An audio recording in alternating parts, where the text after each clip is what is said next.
France Info. À moins de 2 mois de la cérémonie d'ouverture des Jeux de Paris, un premier attentat ciblant les JO a été déjoué. Un Tchétchène de 18 ans a été arrêté, puis mis en examen et placé en détention provisoire, annonce le ministère de l'Intérieur.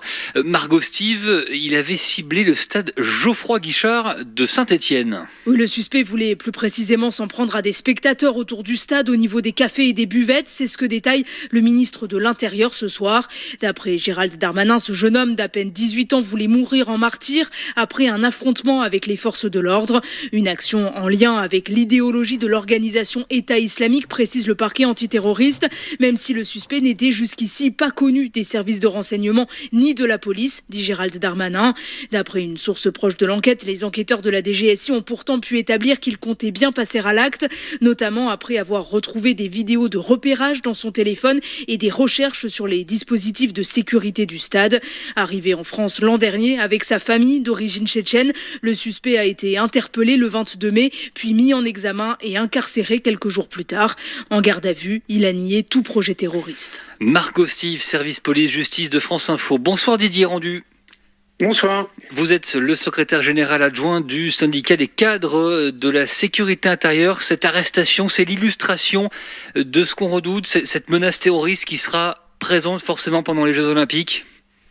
C'est une menace qu'on a parfaitement en tête et ça fait partie effectivement des plus hautes hypothèses qui sont envisagées et l'ensemble des services de renseignement français sont mobilisés justement pour éviter que cela n'arrive et l'illustration que vous visiez dans vos titres, c'est effectivement cette tentative d'attentat déjouée par les services de renseignement français de la DGSI avec cet auteur de 18 ans interpellé à Saint-Étienne.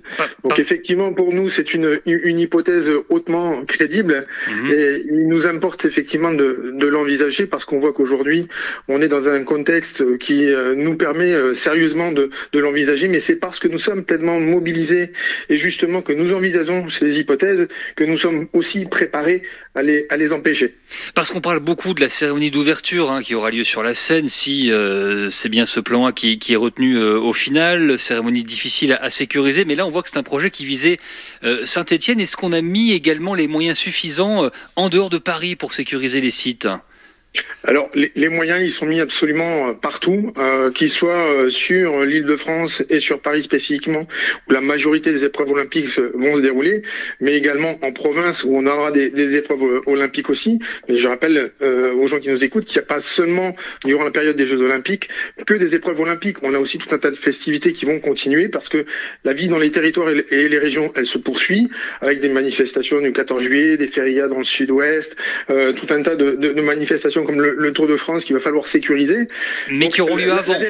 Pendant les Jeux, il y a quand même beaucoup d'événements qui ont été annulés justement pour permettre aux forces de l'ordre d'être concentrées sur les JO.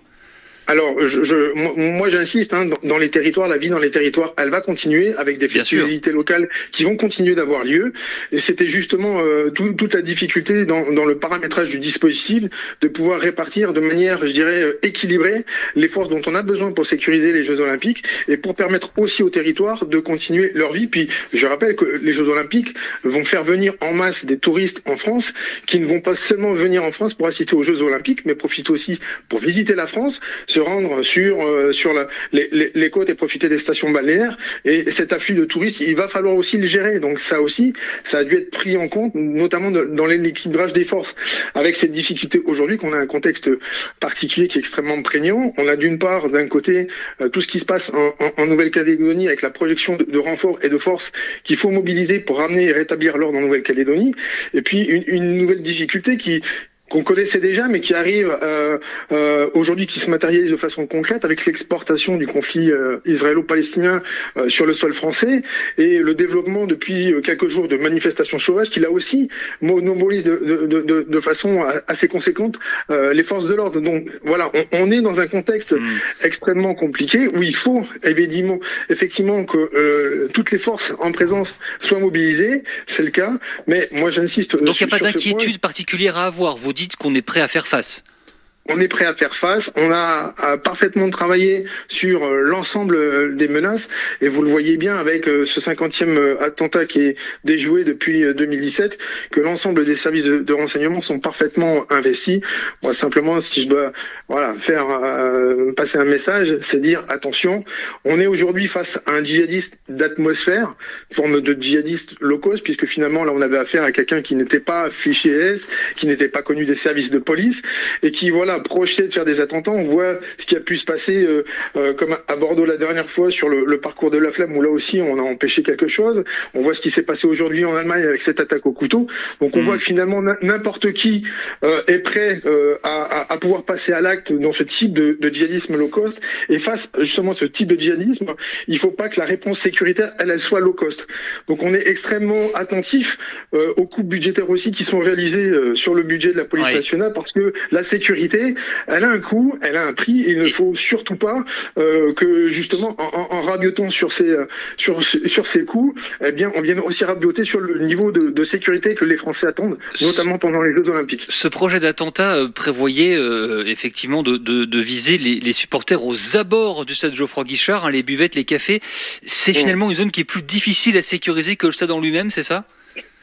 Le stade en lui-même, c'est un espace clos, mais par définition, avec des points d'entrée, des points de sortie parfaitement identifiés. Donc, vous comprenez bien que le dispositif de sécurité qui est mis en place, il est parfaitement en capacité de mettre en place un filtrage qui empêche cet individu de rentrer. Ce qui est beaucoup plus compliqué sur des espaces ouverts, où finalement, de ce que je sais, de ce que j'ai pu comprendre, l'individu a reporté son projet sur les cafés des buvettes parce que ça lui semblait visiblement plus accessible, et que, semble-t-il, il n'a peut-être pas eu accès à tous les éléments d'information qui lui laissaient entendre que son plan pourrait être réalisé à l'intérieur du stade. Est-ce que cette arrestation, Didier Rendu, remet en cause la cérémonie d'ouverture sur la scène ? Est-ce qu'il faut revoir la copie et passer à un plan B, où on maintient tout ce qui était prévu ? Non, moi je ne crois pas en l'état qu'il faille revoir le plan de la cérémonie d'ouverture qui est prévu aujourd'hui sur la scène. Ce que démontre aujourd'hui l'actualité simplement, c'est que nos services de renseignement, nos enquêteurs, ils font un travail formidable. Et l'arrestation de ce jeune qui était en train de projeter un attentat le démontre. C'est-à-dire qu'aujourd'hui, nous avons les moyens et les outils de prévenir en amont ce qui peut se passer. Et on travaille sur tout un tas de scénarios, et ça passe, je dirais, de la plus petite, de la plus basse hypothèse.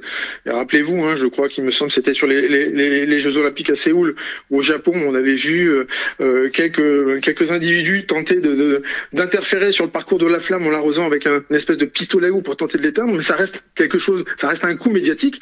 Et puis on a l'hypothèse la plus haute, c'est l'attentat, parce que effectivement les Jeux Olympiques, ça constitue une vitrine, puisqu'on est regardé par des milliards de téléspectateurs. Donc effectivement, c'est là-dessus qu'il faut concentrer tous ces efforts, et les dispositifs de sécurité qui est prévu, il sera à la hauteur forcément de l'enjeu, mais de toutes les hypothèses qui sont évaluées à ce niveau.